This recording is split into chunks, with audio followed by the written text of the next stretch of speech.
Hi, I'm Bill DiGiulio, and in this video I'd like to discuss my approach to soloing over the brother-to-brother guitar solo chord changes that I did in a previous video. This song is really interesting to play over for several reasons. One, the tempo is a bit brisk. It's not as fast as some bebop tunes, but it's still pretty quick, and the way the progression is designed, the chords tend to move quickly in spots. Second of all, it uses mainly extended and altered chords. So it's definitely not a triadic approach. You really have to approach it as an altered jazz progression. And thirdly, the progressions don't always go where you'd expect. At least several times in this progression, there are deceptive cadences. And those make it especially a little challenging to play over because the ear wants to take you in a certain direction, but the chord change has other ideas. So you really have to prepare mentally and physically on the guitar for what's going on in the progression. But one thing I found is having an understanding of what's happening harmonically is going to help you solo over it. And so that's why I'll kind of go through the progression and explain what's happening harmonically and how I approached it on the guitar. One thing I want to make clear in this video is this is not an analysis of Carlos Rios' original solo on the song. If you want that, there are several YouTube videos and probably other sources that have analyzed that solo and teach it if you want to learn it exactly. It's really a tremendous solo, but the point of this video is how to prepare your own. So that's why I took this approach to understanding the progression. If you just want to learn the solo note for note, you don't necessarily have to understand what he's doing harmonically.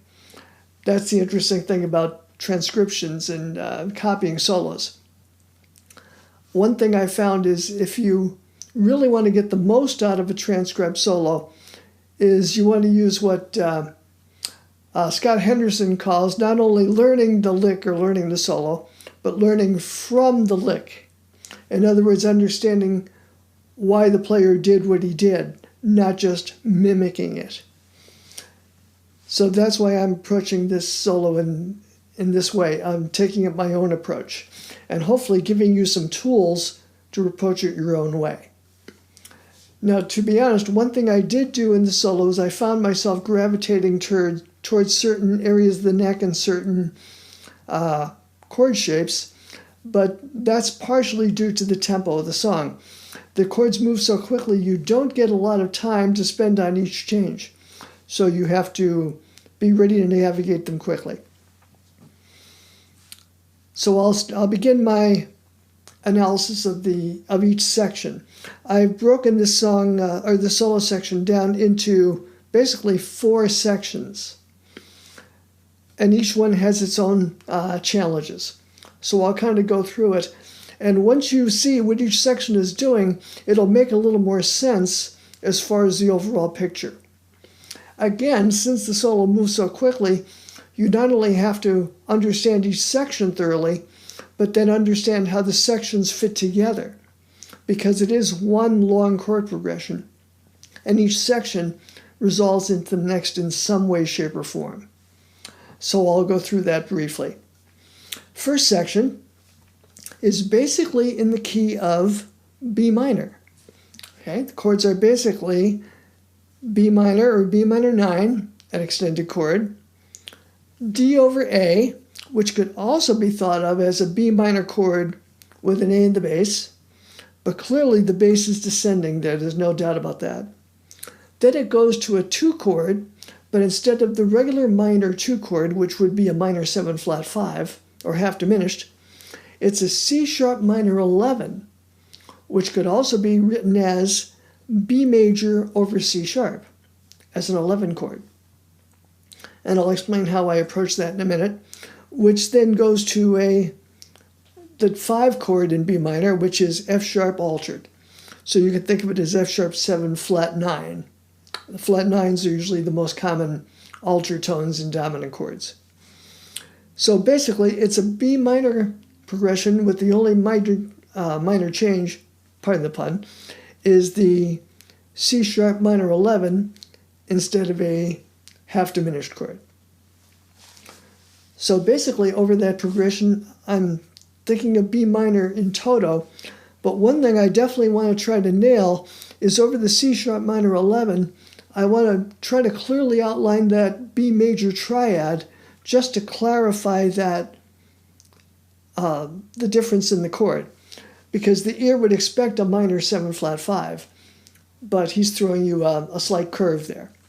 Okay, so I'll play over that progression just to demonstrate it.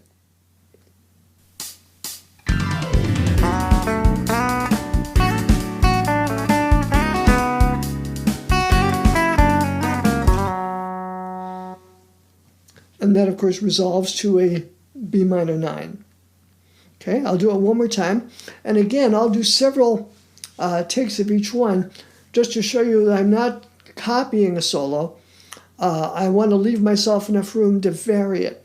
Even if I stay in the same area of the neck or focus on the same arpeggios, I can vary it rhythmically or by varying the notes I choose in each chord to give me a little different color. In fact, this time, I'll play it up in a different position. I'll play it up in 7th position primarily. And that'll give me a little different flavor.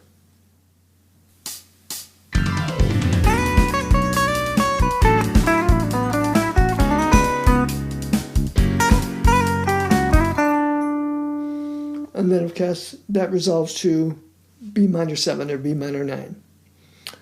Now, the next progression, which is actually repeated, it's 4 bars that repeats, so it's an 8-bar section, and it's the same four chords twice, or same 4 measures twice, I should say. This progression is a variation on the first one. An interesting little variation, though. It again starts on B minor 9, then it does a turnaround to the 6th chord in B minor, which is a G major 7. So it's doing a 2-5-1 to resolve to the G major 7. So it's basically an A minor 7 to a D7 to a G major 7. The little curve they throw in there, though, is actually, instead of using the D7, they use the flat 5 substitute. If you listen to the piano part closely, you hear it's definitely not a D, it's an A flat 7, which of course is the flat 5 sub of D7. So, and the other thing about the G major 7 is it's clearly a sharp 11 sound, so it's a Lydian quality. So that's one thing you want to listen for. It's clearly highlighted again in the keyboard part. So they definitely wanted the sound of that chord in the tune, in that solo section. And then again, it does a 2-5-1, or it does a 2-5 in B minor. Again, going to the C sharp minor 11 to the F dominant, F sharp 5 chord, F sharp dominant sound. And as I said, that's, in this case, is a 8-bar section. So I'll play over that. And the interesting thing about the second measure is even though it's an A flat 7 chord primarily, I can still think of it as a D7, being the 5 of a G major 7. It still works because those altered tones are already kind of built into the chord. So I don't necessarily have to duplicate them, which is good because, like I said, the tempo is kind of brisk. Okay, I'll demonstrate the second section, which is measures starting at measure 5 in this progression.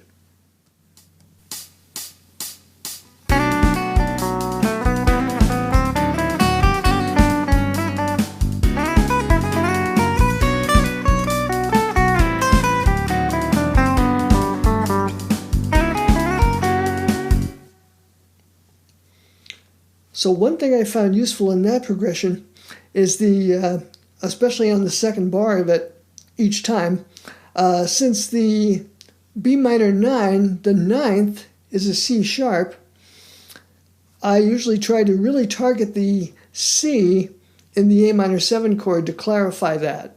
Okay, it's a nice change of pace, that 2-5 going to the G, and the C is the note that you really want to highlight because that really signifies the change in tonality there.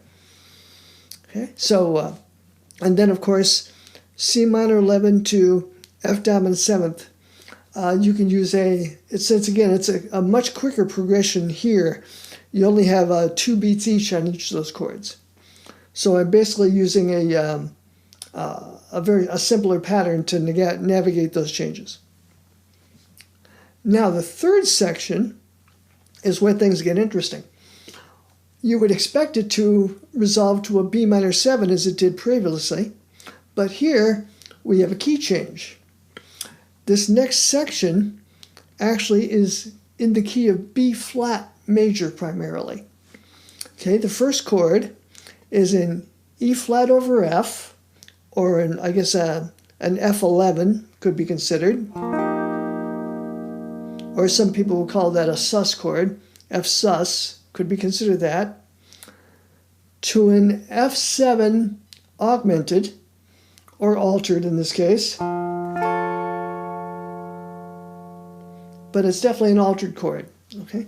And then to B flat with an F in the bass.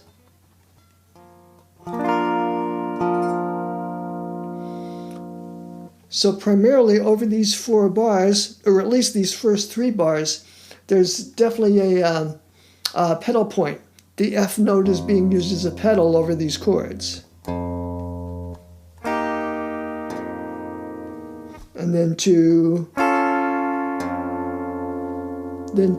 B flat with an F bass. Now, here's where things get interesting as well. The next chord is basically the 6th chord of B flat, but modified. The 6th chord in B flat is usually a G minor, or sometimes in progressions you can make it a dominant chord. It could be considered a G dominant 7th. But what they actually do is use the flat 5 substitute of that chord to make it an interesting sound. So it's basically a D flat chord. You could actually even use the 7th in there. So it's a D flat 7. I'm not sure if it's an F in the bass or not on the 4th measure. It definitely could be.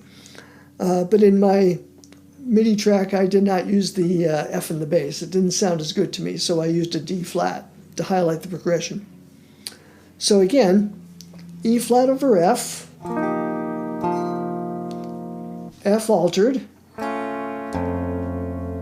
B flat with an F in the bass, a 1-6-4 as our classical friends say, and then to a D flat, could be with the F in the bass. That I'm not sure, but I'm pretty sure on the original it's an F in the bass. Then, being we're in the key of B flat, the next chord can be considered a 2 chord. It's a C minor, or C minor 7, goes up to the 3 chord, which is D minor 7. Now here's where he prepares for another unexpected modulation. The next chords are 11th chords again, so or slash chords. D flat over E flat, E flat over F, which then resolves to a G major 9 or G major 7. So what glues this progression together is the ascending bass line. So the bass line is basically going C, D, E flat, F, which is very expected in the key of B flat. The only change is having the 11th chords introduces a change in color, and then of course not resolving to the B flat by going the bass moving up to a G major instead of maybe a G minor, which you'd expect. Okay, so again, an unexpected modulation. I'll play over that section. And basically, since the tempo is so fast in this section, I'm basically highlighting triads just to mainly save myself, just to visualize things on the neck. For example, E flat over F, I'm highlighting the E flat. Over the F altered chord, any altered variation, excuse me, altered notes of the F chord are going to work. I'm especially using the flat 9, that highlights it. And then, of course, over B flat, I can play a B flat major scale. And then to D flat, I'm targeting the D flat triad notes to really clarify that change. Then when I get to the next 4 bars, again, I'm highlighting the triads, C minor, D minor. I'm highlighting the upper partials, so even though it's an E flat root, I'm highlighting the D flat triad and the E flat triad, which sounds good to me. It's highlighting the altered chord tones really works in this tune. And then over the G major 9 or G major 7, I can think, of course, G Ionian or G major 7. Now, one interesting thing is going from the E flat over F to the G major 9, since it's an unexpected change and it's not a clear 5 to 1, you want to make that resolution as clearly as possible. So I found that to be very handy in progressions. The more distant the modulation, the more sneakily you want to modulate to it. So you want to lead your tones into it smoothly if possible. I'll demonstrate that. So this is the 3rd section.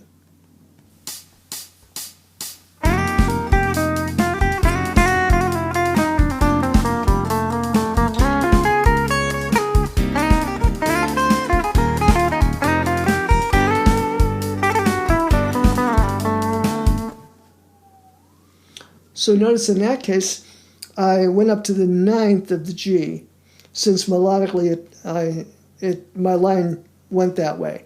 I resolved smoothly into the G major 7 that way. I'll do another variation. This time I'll try to target the major 7 of the G major 7. Let's try that.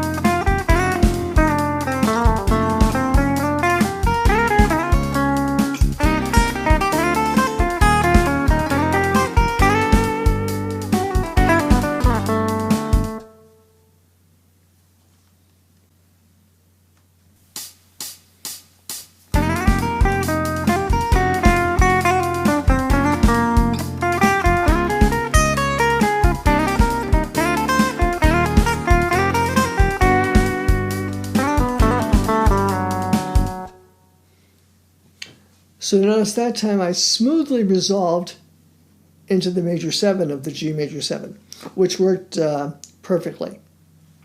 So either resolution works, and I'm sure there are other possibilities too. Those are the easiest for me to grab on a quick basis here, again, since the tempo was so brisk. Now, getting on to the final section, there's another little alteration here that's very clever. So we've landed on a G major 7 chord for 2 measures. So that's a decent amount of time to establish G major. Another little change happens. The bass moves up a half step to G sharp, which turns the chord into a G sharp minor 7 flat 5, or otherwise known as a G sharp half diminished 7th. So we're going from here to here. Very interesting change. So just one note takes us into a completely different key, but it's a very smooth progression, so the ear accepts it. Now, G sharp minor 7 flat 5 is the 2 chord of F sharp minor. So the next chord coming is a C sharp, which is the 5 chord. And in this case, it's altered. In fact, it's a very common jazz progression. It's a C7 sharp 9 followed by a C7 flat 9. So in other words, and then the next progression, or the next chord you'd usually expect would be an F sharp minor 7. So what you're expecting is this. But of course, he has to change things, and it goes to a F sharp major 9. So that progression basically, G sharp half diminished to C7 sharp 9, C7 flat, C sharp 7 flat 9 to F sharp major 7 or major 9. So a very interesting little change. Again, a deceptive cadence. I'll play over that. And in this case, I used a little substitution on my original video. Over the G sharp half diminished, I used an equivalent chord, which is a B minor. A B minor triad is basically the upper partials of the G sharp half diminished 7th. So I found it easier to play over the B minor triad and then resolve up to the C sharp altered chord. So that's one little shortcut I found that worked for me. That's the way I'll play it in this case. So here's the 4th section of the tune.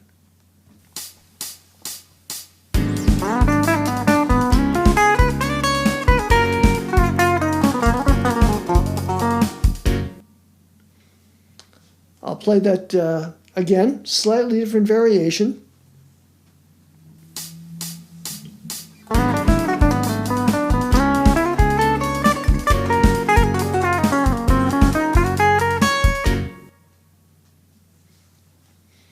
So just to put it all together. So I'll take one solo over the entire form. Notice I'm using a clean sound because I was playing chords and times, and I wanted to make that very clean. So you could hear the chords clearly when I was demonstrating. So I'll take one final stab at the entire progression. And one note I want to make too. You may notice that the progression in this video is a little faster. When I went back to listen to the original track, I noticed the tempo was quite a bit faster than original. My original attempt at the solo was about 128. The actual tempo is closer to 135, if not faster, beats per minute. So to be fair, in this video, I'm using the faster tempo.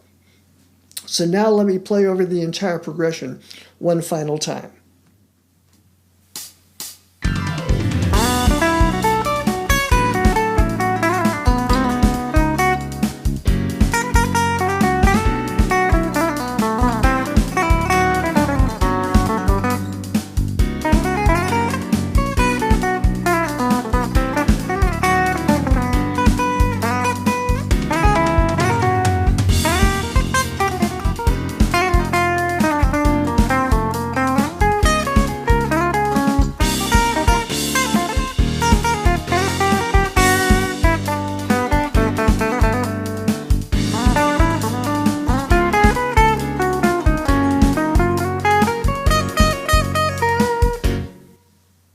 So I hope I've given you the tools to approach this progression and come up with your own solo on it.